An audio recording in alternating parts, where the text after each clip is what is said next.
Hujambo na karibu kwenye habari za sasa za Uzuri FM. Jina langu ni Esther Ngishure. Tukianza ni kuwa maafisa wa polisi wamewatia baroni washukiwa 16 kufuatia shambulizi dhidi ya mbunge wa Homa Bay mjini Peter Kaluma wakati wa zoezi la uchaguzi mdogo lililofanyika Alhamisi katika eneo bunge la Kasipul.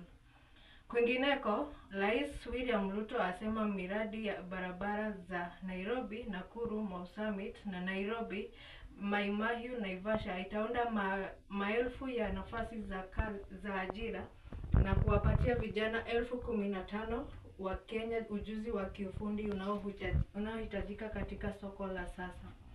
Na katika habari nyingine ni kuwa mahakama kuu imesema kwamba bunge haliwezi kuiweka tume ya kitaifa ya ardhi NCL mipaka, haiwezi kuiwekea tume ya ardhi ya NCL mipaka ya muda katika kutekeleza jukumu lake la kuchunguza na kupendekeza suluhu kuhusu dhuluma za kihistoria za ardhi.